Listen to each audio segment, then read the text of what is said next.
This is the VO Life. Positive conversations about living the voiceover life. Insight into the business and day-to-day grind of being a regular Joe VO. From the humble beginnings to the finally hitting a new level to getting that first big client. It's all about that VO life. Here's your host, Troy Holden. Hey, and welcome back to the VO Life. Troy Holden here, close to Nashville, Tennessee, as we dig in the ditches and talk to folks out in the VO world that sometimes it may surprise you to learn a little more about their background, where they came from, how long they've been doing this. And today I'm privileged to welcome Mr. Chuck Brown. Hello, Chuck. Hello, my friend. How are you? Man, it's great to have you. We've been talking about this for a while, but as schedules permit and things go on, it's hard, very hard. So we're going to jump right in because people are going to want to know a lot, but where I want to start is going way back. I think what a lot of people may not know is the Chuck Brown they see on Fiverr is not just a guy who jumped on Fiverr recently or a few years ago or whatever to be a VO artist. You've been doing this a while. Full-time, 20 years. It was July 6th, 2001 that I left my last full-time job, which was working about 10 years with a video production company, where I did a ton of voice over for them. I did audio engineering, ran the phone system, ran their computer network. Mm-hmm. My primary qualification was the voiceover work because they just had a ton. Their biggest client was an educational publisher, and we did a lot of textbook to tape stuff and other educational related things. So I did a lot of work with them. Great company, loved being there. It was a big economic downturn, and they wanted me to stay, but they had to cut from 80 some people down to 30 some because of the downturn, and I just said I don't need this job as bad as some of these other people do. Keep one of them. Mm-hmm. So I took my my leave then, and of course, in demonstration of my great wisdom, July 6th, 2001 was roughly 8 weeks before September 11th. 2001, when the entire economy shut down for the rest of the year. So that was a brilliant timing on my part. But it did turn out to be a really good thing. I had already had a VO website up by that point. I actually went through several different URLs and changed up my concepts. But there was a time before all the platforms, because there wasn't, I don't think there were many platforms. I know Studio Center was around back then if you had an ISDN connection, but I'm not sure what there was online. There probably were some, but there was a time where I ranked number 5 for male voiceover on Google, which is, would be very difficult to accomplish today, because all the competition and all the money that goes into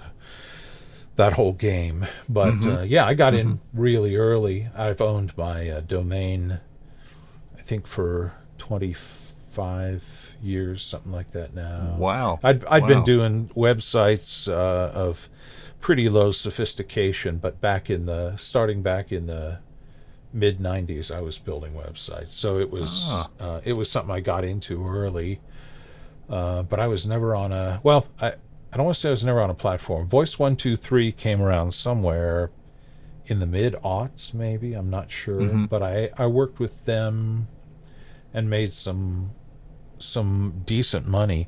But there came a day where I had gotten an audition. I thought that it looked like something would be up my alley, so I did a thing and submitted it with an hour to go, and I noticed that 450 people had submitted demos ahead of me. So I said, that's it for me and platforms.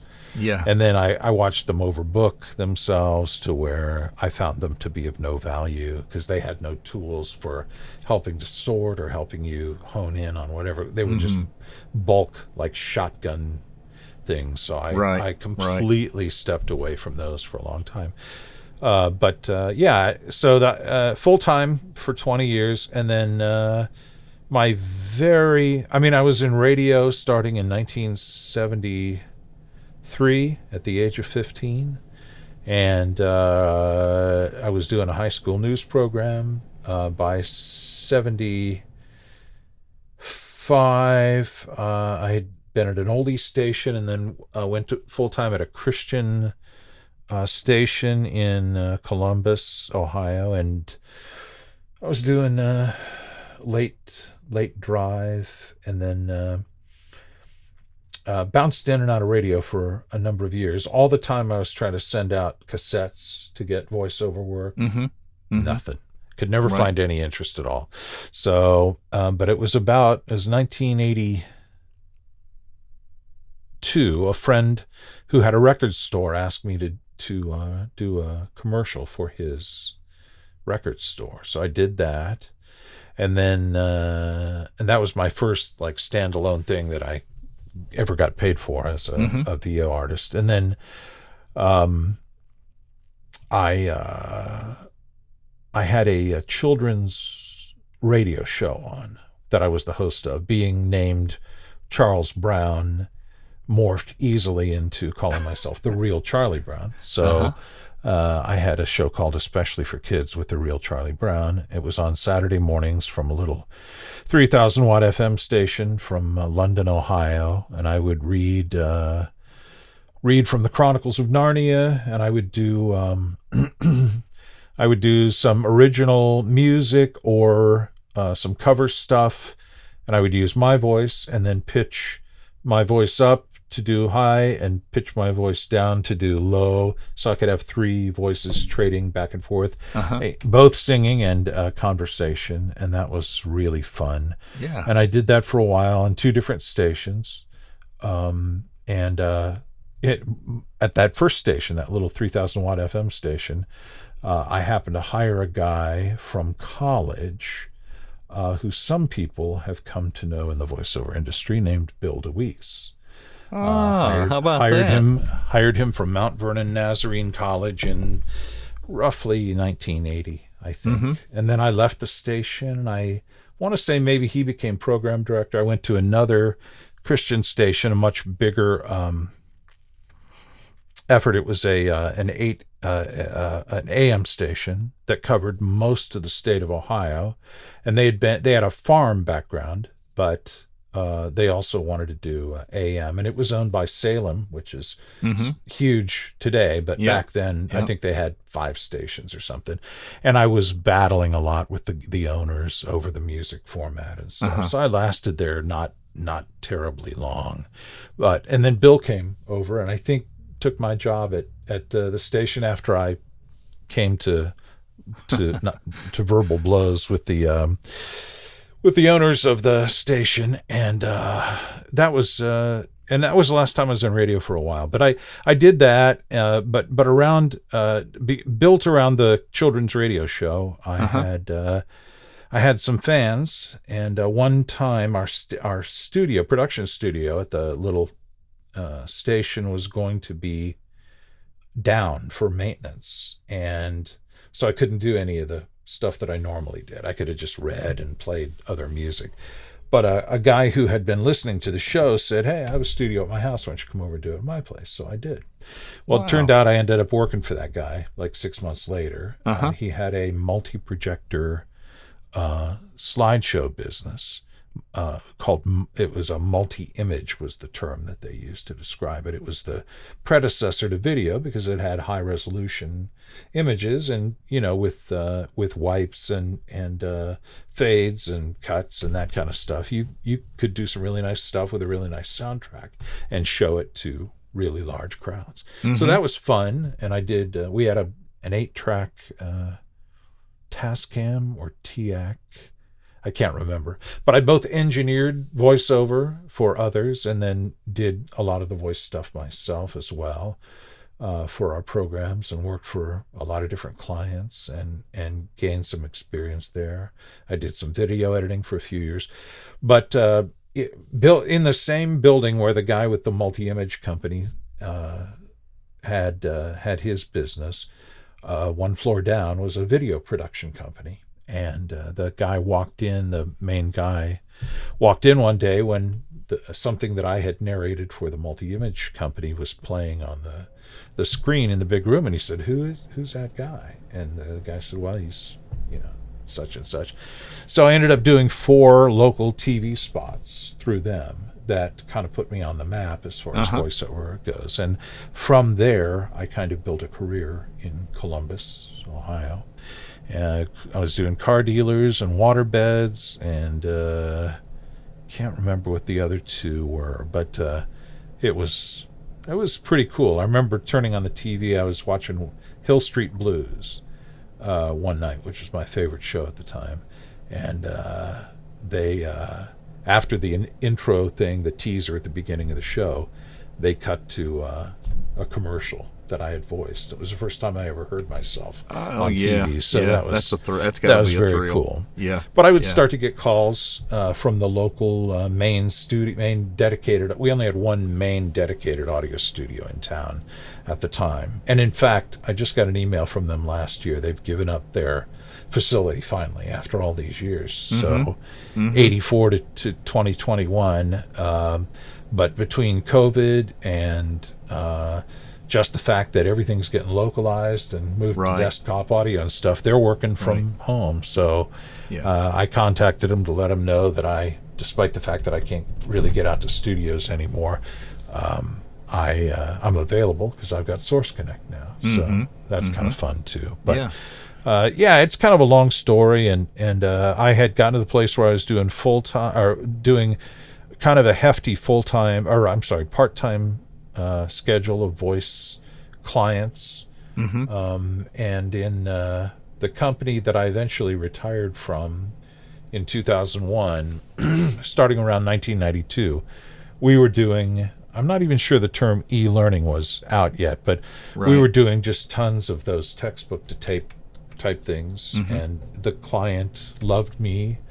And we would sometimes involve a woman as well, and sometimes just my voice. And we recorded scads of that stuff over the next 10 years while I was there. And after I left, I kind of buttered my bread with e-learning for a lot of years. I was working for a branch of the Department of Defense, and that was really great for many years. I lost the gal who was the middleman for those contracts, passed away right before Christmas about 2-3 years ago, and I lost contact because these contacts often get taken over by bean counters, and so it's all a price competition thing. So they have these bid processes where it becomes about nothing but the money.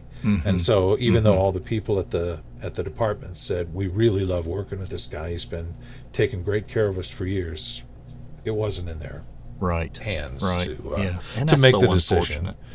So and then other companies got merged or went out of business or whatever. So a lot of my legacy clients just disappeared on me. I've continued to have some legacy relationships, but a lot of the folks are just gone. So I had to reframe my approach, and that's where Fiverr came in. I had a couple of conversations with Bill DeWeese, and he said he recommended Voice 123 again, and so I signed up with them, and I wasn't doing a lot of audition. I've never done much auditioning. It just wasn't, something that I was prepared to do for whatever reason. That's just it wasn't my background, and I couldn't get that mentality down of, I would do it in flurries.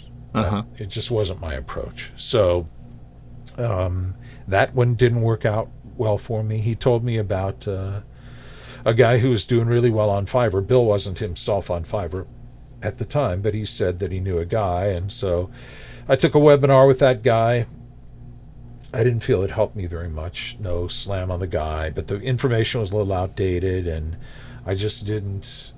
I didn't find it to be particularly on point. And it wasn't. So I was on Fiverr for probably a year and a half, just mucking around, not accomplishing very much. I think my average month might have been $1,200, something like that. But that's not enough to support a family on. So I would sit and just furiously try to figure out, with a kind of a furious energy, but there probably was a little anger involved there too, just not being able to figure it out. And it honestly, for me, it took Will Stoff's recommendation to check out Anthony Pica's group in the spring of 2019. So I did, and in 2 or 3 months, I'd picked up enough perspective.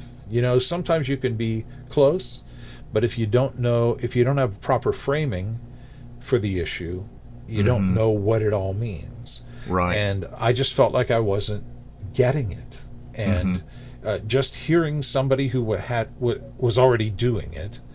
And, to be fair, I'd been a Fiverr hater. I'd been suspicious about the whole platform to begin with, the whole $5 thing. I used to laugh at it. I would, I don't know. I couldn't find anything much good to say about it. Sure. The whole $5 thing, sure. That perception, they pushed that perception for a long time. So Correct. Why wouldn't people, come in with that kind of prejudice? But I got the sense of what Anthony was trying to teach, and within 2 or 3 months, it completely reoriented me. And I want to say within 2 months after I kind of found my bearings, I had about trebled my income. And then by another 3 months after that, I think it was the first time I cracked 5K in a month. So, and at that point, now I'm finally thinking, that I can support my family here. And, I'm extremely grateful for Fiverr. They've done a lot of work. I also had tried a stint with Voice Bunny there, but they are a thorny beast at times, and it's not. I think they're good people and they mean well, but they have. There are complications there, including the legendary spotty quality control stuff. I went through that for a long time.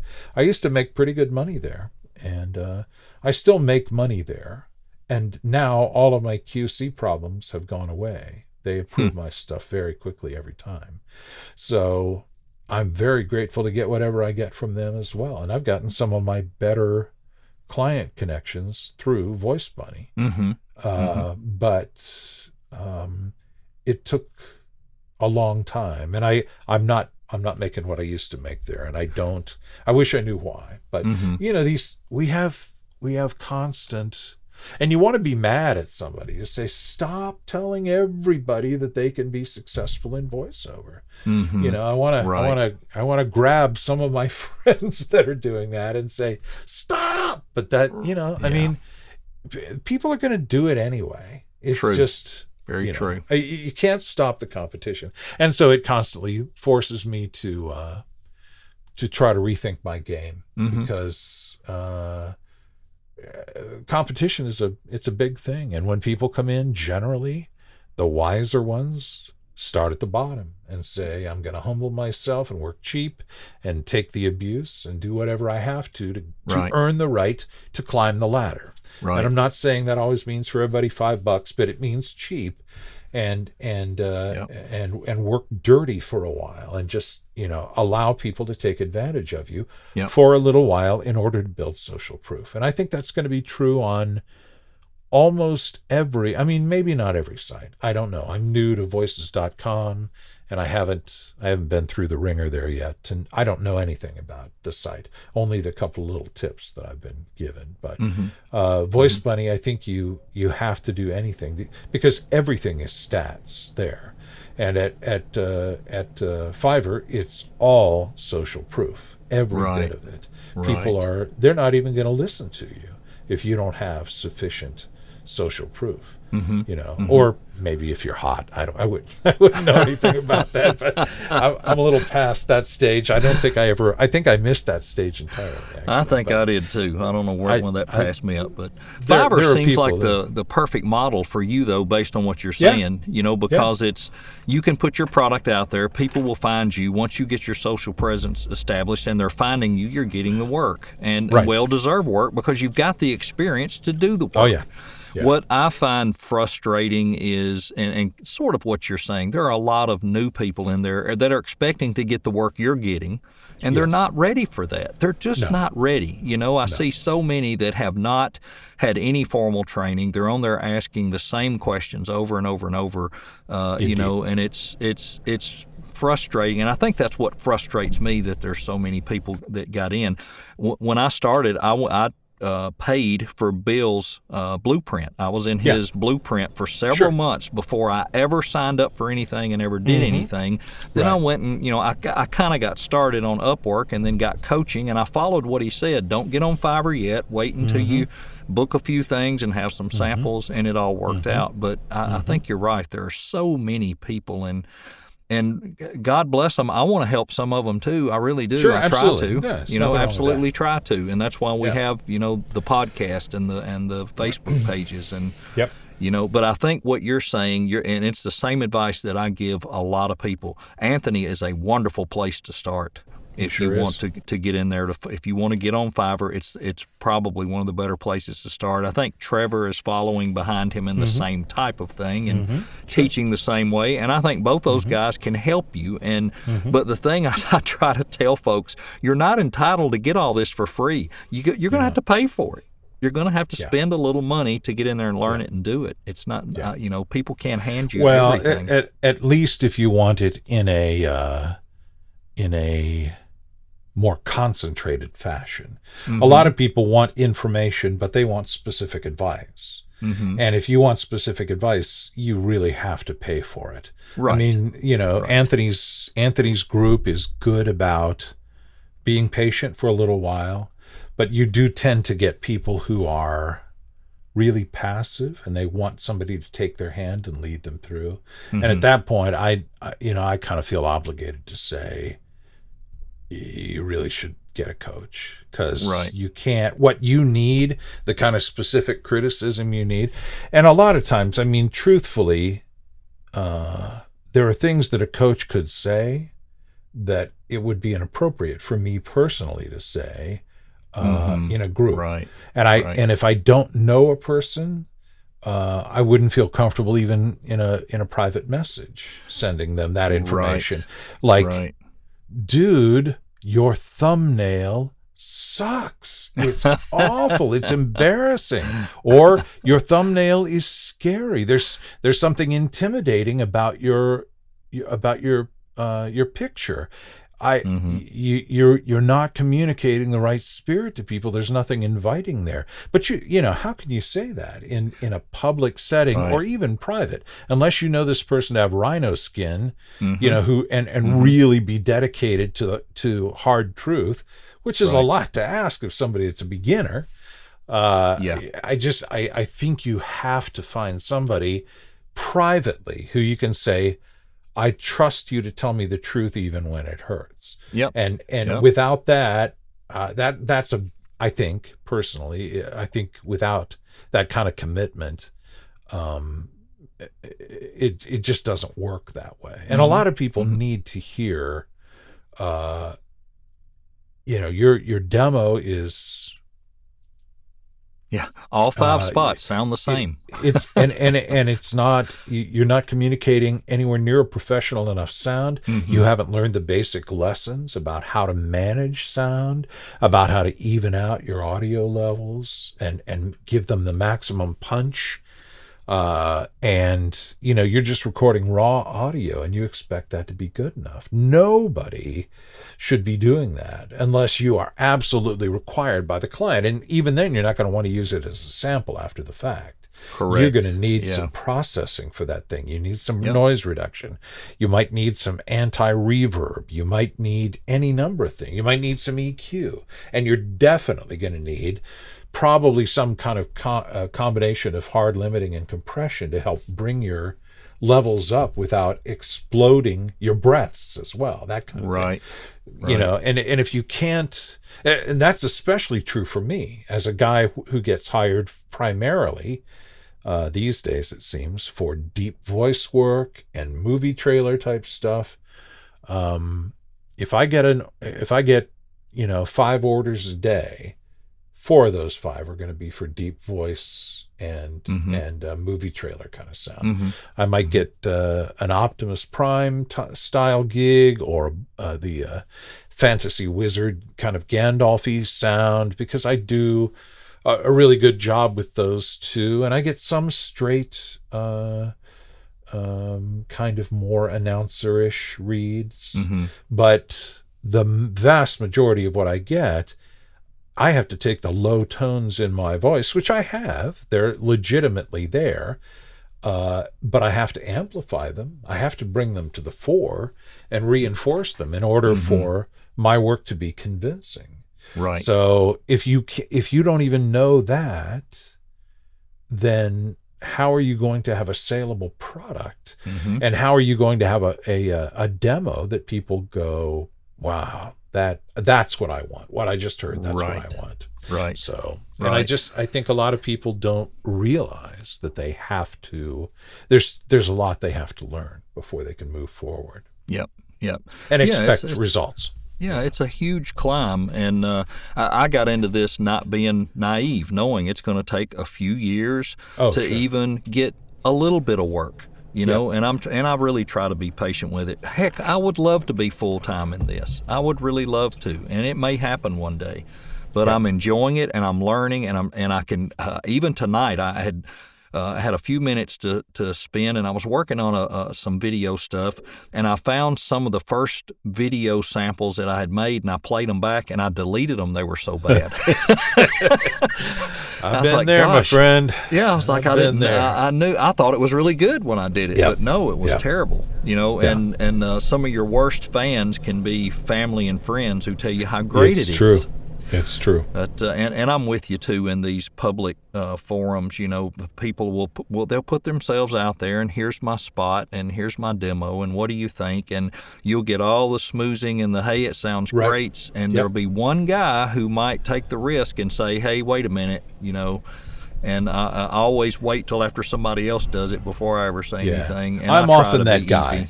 Easy. When it comes to that kind of stuff, I feel like I want to give them something approaching the truth. It may not be the hard truth, but I want to try to at least point out, because the truth is that in these groups, most of the others are early on the path too, and their ability, their critical ear is lacking. Correct. They're listening and going, well, if I sounded like that, I'd be happy. But that doesn't mean it's anything saleable to a client. Correct. And, you know, sure, somebody will buy it. If you're selling for $5 and if they like your thumbnail and well enough to listen to, there are some people who will take that for $5. But you can't expect to move up the ladder if that's all you're doing is $5 level work. Right. And Fiverr, if you go, I mean, as a person who's been in this industry for 4 decades, boy, that's hard to say. As a VO talent, not just the radio stuff before, but just doing VO, I can listen through an entire page of like a first page of demos on any major return like American Male Voiceover or Deep Voice or whatever, and find 2 or 3 that I think are truly professional. There just isn't a high level of professionalism, which has made it a lot easier for me because I have really high standards for myself. And I work just as hard if I were to take a $5 job, which I don't really do anymore, but I work just as hard on a $5 job as I would for a, $300 job. It's just the way I am. It's built into me. But I have a very critical ear. Every little pop and tick and every little, swallowed syllable and every, it hits me hard, and I want to get it right. I don't torture myself over it, but I have a process that I go through. I manually mute breaths every time in everything I ever deliver, unless it's super long form. And I really don't do super long form because I'm doing fine with the shorter stuff. Right. But I will go through and manually mute. I will give multiple takes, usually 3 or 4. I will make sure that there are no plosives. I will make sure that there are no ticks, pops, mouth noises, anything. Thank God for auto heal in Audition. Where when I was using SoundForge, I would have to go and manually redraw the waveform. Right. But now with auto heal, it's like magic. It just borrows from frames right around the thing and just pastes it over. And it's one keystroke and I'm done. It's beautiful. Right. Such a time savings. Yeah, I use it hundreds of product. times a day. So, I mean, for me, I don't want to send out anything I consider inferior. But I don't think most people have that kind of mindset. I think they're just trying to survive. Right. And I understand early on, you're going to be overwhelmed for a long time. You're trying to, you don't know what you don't know. So you're kind of stabbing in the dark and, hey, I read that book and it was 30,000 words and I delivered it on time and I'm really happy. But you didn't do any processing on the audio and you didn't even things out at all. And you've got, you're a really loud breather and you did nothing at all to try to compensate for your breathing. I mean, I've developed a pattern. Even for being a large guy, I really try in my normal life to breathe quietly all the time because I just it's just a mentality that I have. Because I don't want to have to fix it more later. Right. And when I tamp down on a breath, nobody believes me. Everybody tells me I'm sane, but I literally apply a negative 29 decibel punch to a breath. And what does that leave me with? A hint of a breath, nothing more. And it sounds marvelous. But I even before all that, I'm breathing softly. I don't breathe loud. Right. So those are just little things, and that's part of my little tradecraft thing. Everybody's got their own thing, you know. And you can't, if you're working on Voice Bunny, they won't tolerate a stitch of compression if they can detect it. Your thing will be instantly rejected, but they will allow hard limiting. So you can do that and manually tamp down on the breaths at the same time, and you can get a narrower dynamic range that helps emphasize the low end range on the kind of stuff that people hire me for. Everybody's got to find their own workflow based on whatever kind of work you're getting. Correct. But if you don't even know that you need to do it, how are you ever going to learn to do it? Right. And that is the level of, I guess, and I don't consider myself an expert at all. I consider myself fairly expert on what I need to do for me. That doesn't mean I'm a really qualified audio engineer, even though I've worked as an audio engineer in a couple of different companies. But I am not a technology guy. I'm not that bright when it comes to technology, but I try to go and get the information when I need it. But I could learn a ton of stuff that would help me, I'm sure.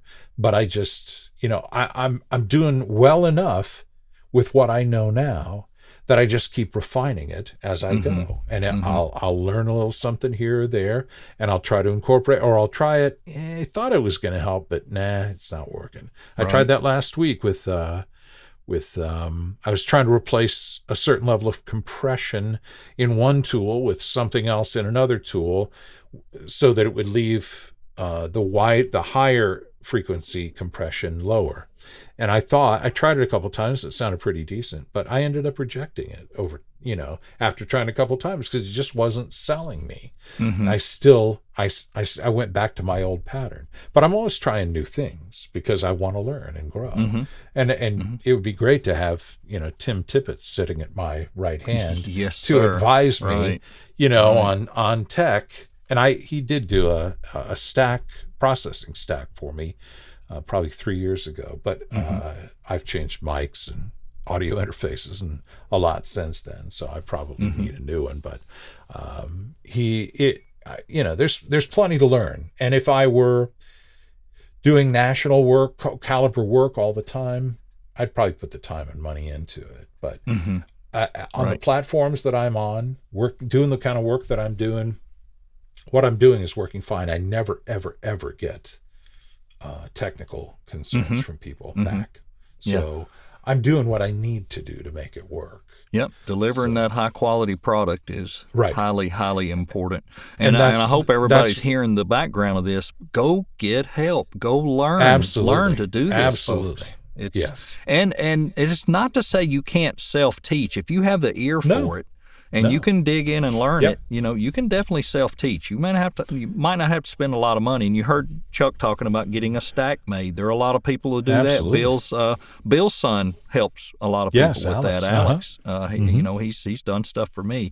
And I want to encourage people. It's not you got to throw out thousands and thousands of dollars. You can spend $100 and learn a heck of a lot, and apply it and keep working with it.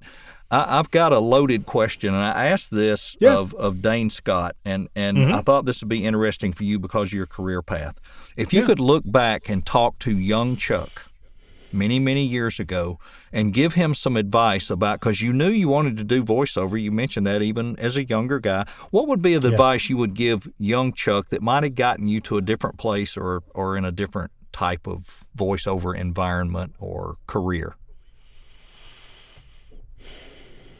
It was an entirely different world. No platforms, no nothing. So I don't know that this would apply today. I would probably have looked to build some bridges earlier to a recording studio. I would have probably offered myself to work for free on, if they were to get a thing where they thought my voice might suit, I would tell them I'll work as hard as if you're paying me $1,000, but just to get some experience and to get my foot in the door, I'll show up here and do whatever work you need, voice-wise, for free, just to have something to stick in my portfolio.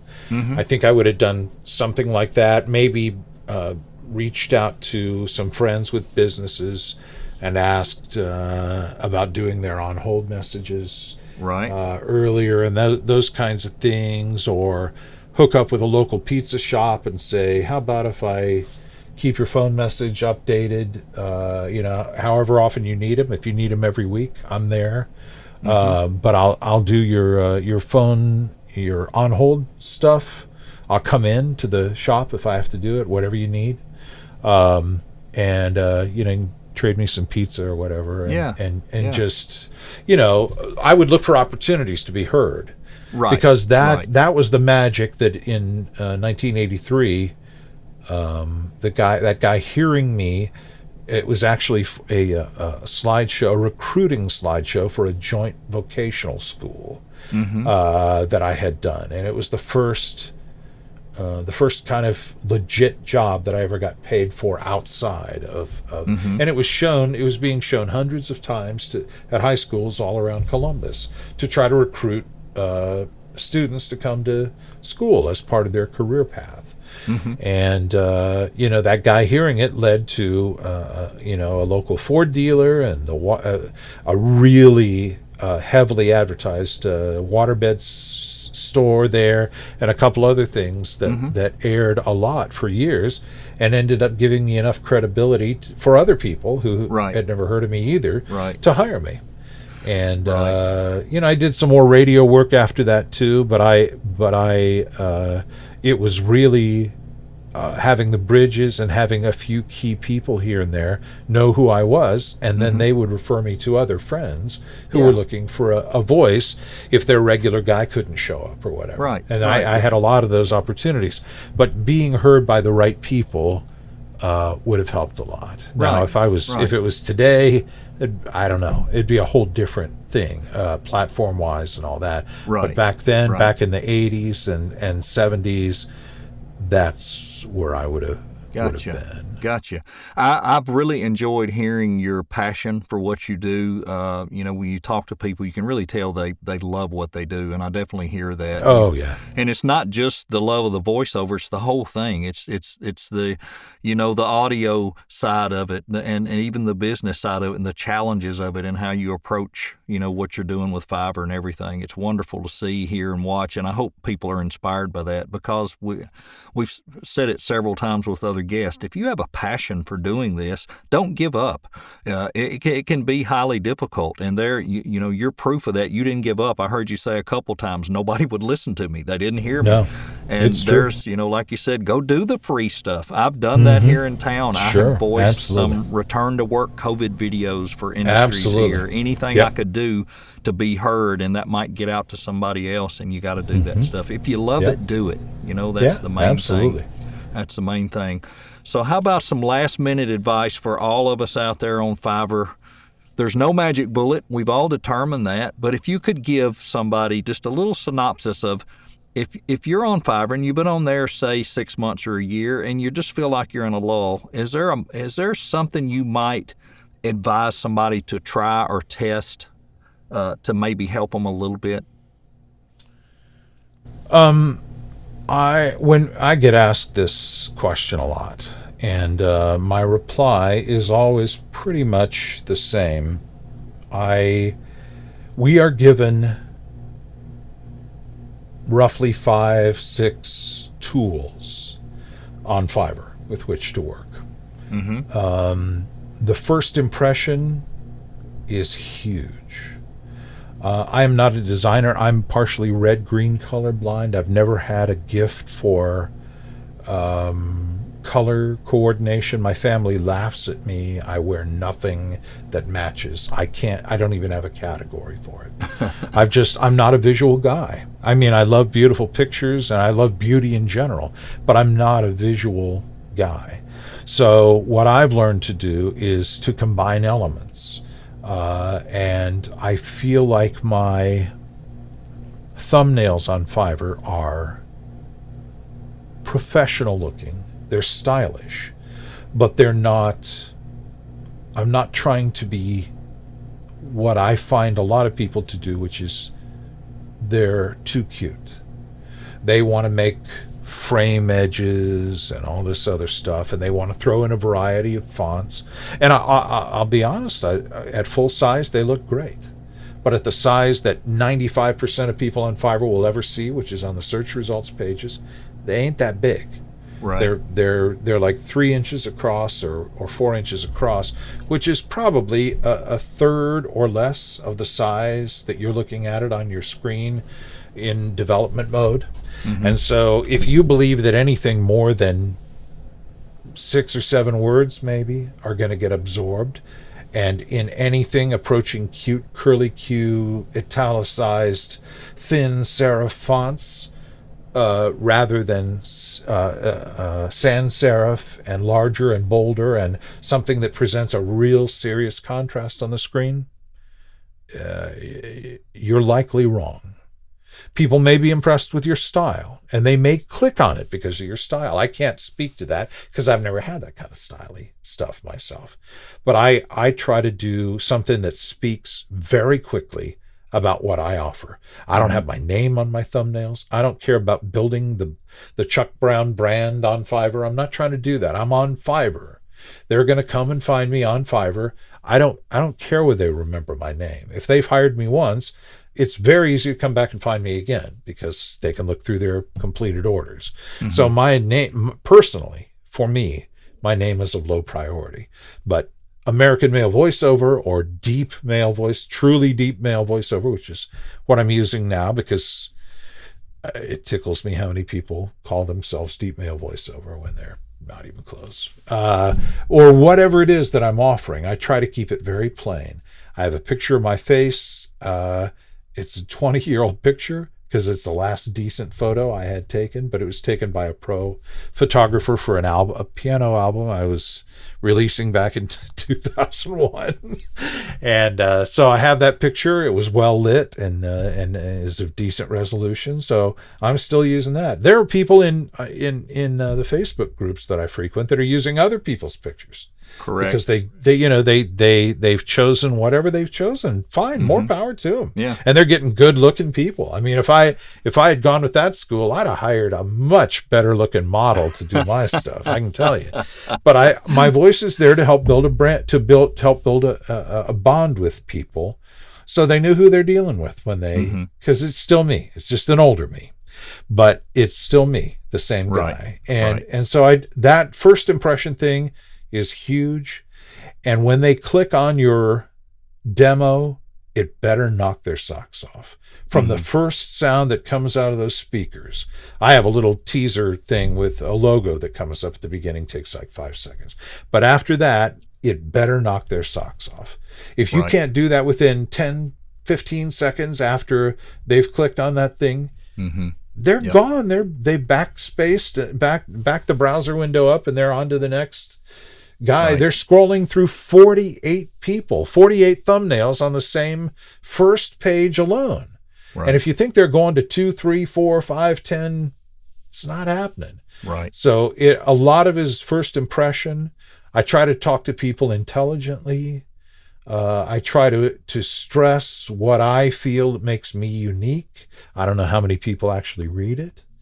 But I do have people, I do have that question in my requirements thing that says, with all the voice talents on Fiverr, why did you choose to work with me? And a lot of people say to me, your professional presentation, your voice is great, you include commercial rights, a few key things like that have really helped me to catch traction, including commercial rights as part of my brand. I can't do away with it now. It costs me a little bit, but it's also helped cement and make comfortable a lot of people who just don't love the complexity of having to add on extras onto the gig. I like the idea of a runway with no road bumps on, speed bumps on it. Right. And so my goal is I do 150 words for whatever my asking price is. And then I try to make it as much as possible something they don't have to worry about many other issues. People will often ask me about broadcast rights, but even then I'm often kind of dismissive. Unless you're using it in paid advertising, you don't need broadcast rights. I'll sometimes talk them out of it, which is fine. I'm trying to serve the client, and I want the relationship to be there. I want them to come back. I want them to feel like they can trust me, that I have integrity. And I believe I do have integrity. Those things matter to me. So that's something that those kind of things are the things that I have built my presence on. And I've had the chance to work with some really cool clients on Fiverr. Some I can't talk about because I had to sign NDAs. Maybe later, maybe when the final projects come out or whatever, I'll be able to point to them. But for right now, anyway, while they're in development, I can't talk about them. But I've worked for some national and international brands through Fiverr. And I think it's cool that those people are coming to look. But if I want to win them, I better have a really professional sounding demo. And I better have a critical ear that's more critical than those clients will ever have. Right. I need to solve their problems before it gets to them. Right. Not cause them. So, that's right. That's right. Well, I need to, I don't want them to hear that I flubbed something because I wasn't paying attention, or because there's a pop or tick or a mouth, whatever, a plosive. There's an obvious plosive somewhere in the thing. I go through that stuff with a fine-tooth comb, and I make sure that all my breaths basically go away. They know I'm breathing, but they don't really hear it. It's a hint. So that's how I craft my final stuff. So I've just developed a philosophy of dealing with people. I want their journey to be simple and pleasurable. Believe it or not, It's not something I generally would advertise, but a lot of times, I do all the work for a client. I deliver them the final product in 24-bit 44K wave before an order's ever been placed. Because I'm so focused on their needs, and they know they need stuff fast. I want them to know that I'm the guy to do it, and if I'm not the guy to do it, I'd rather not have them place an order so that I don't have to have a cancellation. But I will often complete the work and deliver it to the client before. I mean, I've done that at least twice today alone. There was one guy, and he was kind of hacked at me because I started my day today on the phone with a client in Delhi, India, and I'm narrating a documentary series for Discovery India, and so I was on the phone with them, and then I had other things I had to catch up that came in last night, and I'd promised to take care of them in the morning, so I was busy, and it took 4 hours for me to get back to this guy's thing. Like an hour after he sent the first message, he came back with double question marks, like, how come you're not answering me? And the guy wasn't great with English and anything like that. But when I came back to him, I gave him my full attention, and I actually delivered him. It took me some time. He wasn't very good with English, even though he was in the U.S., I think. But I gave him the final product in full fidelity to make sure that he was completely happy with it. And he said he picked one of the 2 takes that I had provided for him. And I said, is there anything else that you need from me, or should I go ahead and put the order through now? And he said, no, I'm good. Go ahead and put it through. So I did everything I could to overcompensate for my inattention earlier in the day. I just couldn't. I'm usually the guy that's snap. I'm there. If I'm awake, I'm going to get back to you very quickly. Right. But in this case, and I get a lot of this overseas stuff too, where it happens, where it's overnight, and it could be several hours before I get back to them. But I just try to overcompensate in every way. I treat people with respect. I treat them like professionals, and I find that they treat me with professional. I got a client in Dubai, same thing. I had completely delivered a project to him, and he said, I can't believe you just did that. I can't believe you gave me the thing and I didn't pay for it yet. And I said, dude, I trust you. I think you're a professional, and I want to be. He said, I can't believe you extended that courtesy to me. He said, I'm a lifelong customer.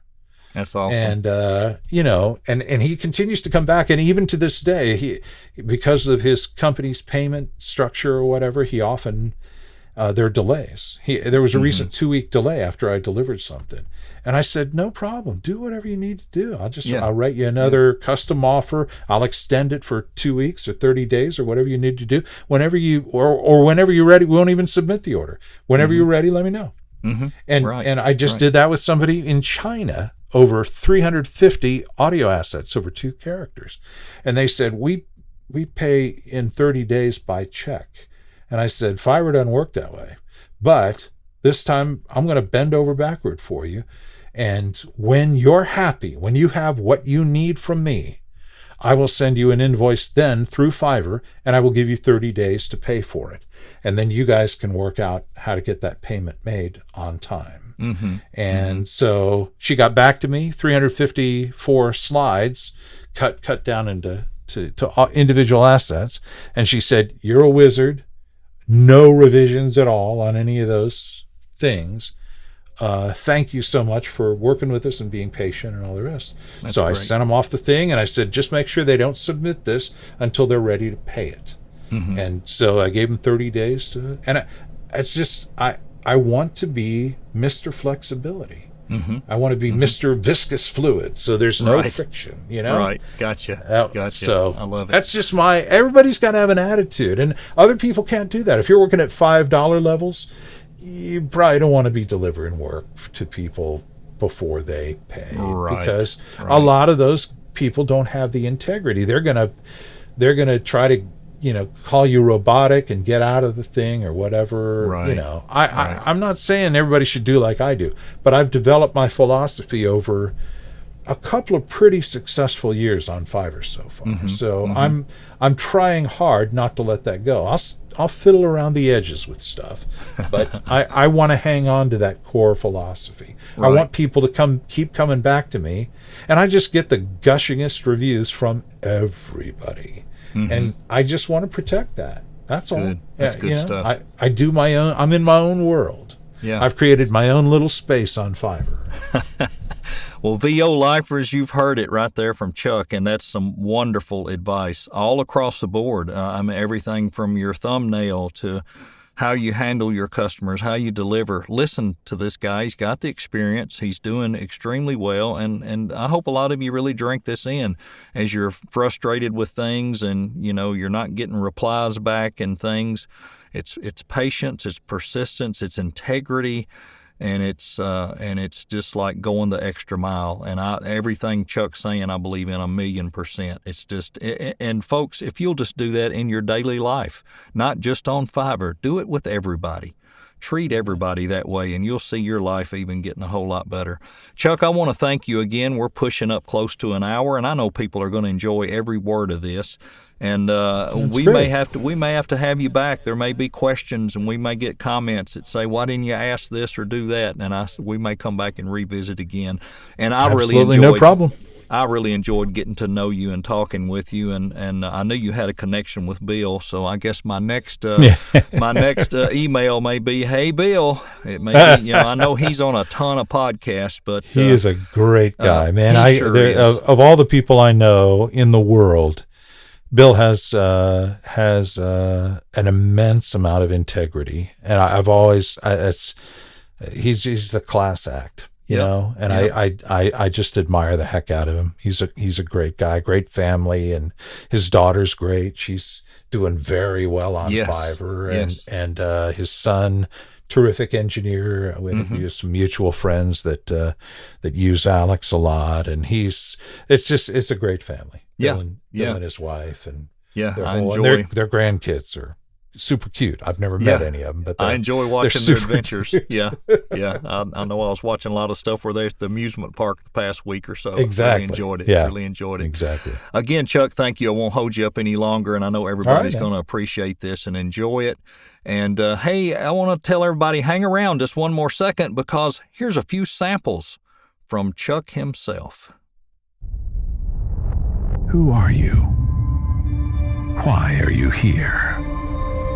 To entertain? To compete?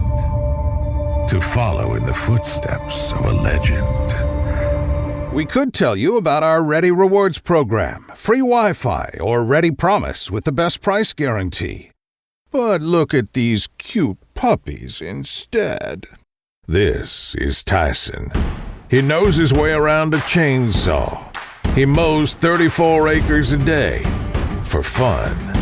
He can fix anything. His drink of choice is room temperature bourbon.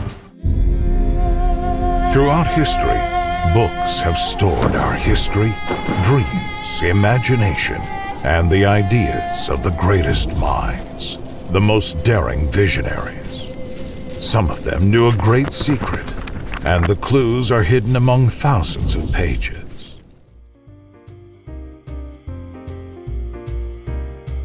You've been listening to The VO Life with Troy Holden. Check back for more episodes each week and catch up on what you've missed also. This is for you, those just living that VO life. Thanks for listening, and join us again.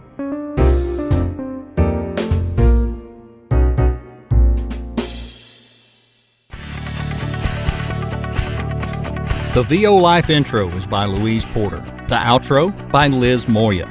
You can pick us up on Spotify, Amazon Music, Apple, and many other podcast carriers. Need to send me an email? Do it today. Troy@TroyHoldenVoices.com. Thanks for listening.